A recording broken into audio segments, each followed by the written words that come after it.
des interpellations et des détentions provisoires, on en apprend tous les jours, sans voir aboutir lesdits dossiers.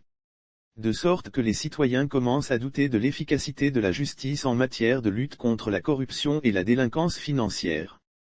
Mais le temps de la justice n'étant pas celui du citoyen, les magistrats en charge des dossiers ont pris le temps de bien les ficeler avant de les faire passer en phase de jugement, notamment devant la cour d'assises dont une session spéciale consacrée à la matière est prévue dans le dernier trimestre de l'année en cours.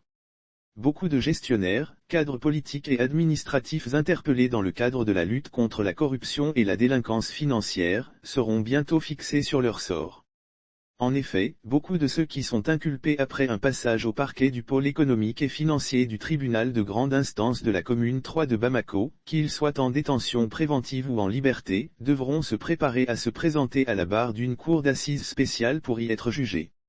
D'ores et déjà, des préparatifs sont en cours au niveau des autorités judiciaires pour la tenue de ces procès tant attendus, à cause de la personnalité des prévenus qui ne sont pas des citoyens anonymes, mais surtout parce que des résultats concrets sont attendus de la part de la justice, en ce qui concerne la suite réservée aux nombreux rapports des corps de contrôle et services spécialisés de vérification.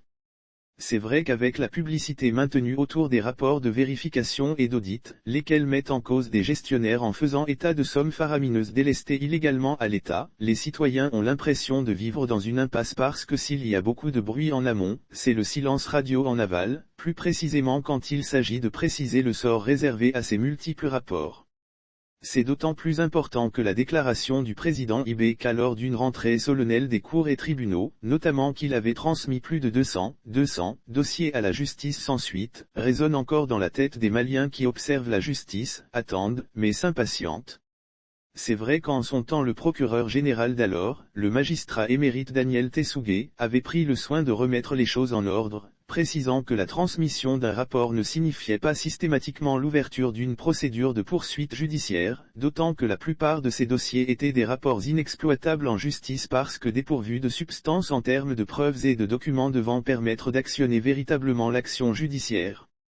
Mais puisque depuis 2 à 3 ans les choses s'accélèrent, jusqu'à priver des personnalités de leur liberté, en les faisant loger gratuitement, malgré leur gré, dans l'hôtel hors classe de Bamako-Koura où ils côtoient les pires délinquants de la République, les juger devant la cour d'assises serait la chose la mieux souhaitée afin d'écourter leur période de détention préventive déjà longue pour certains.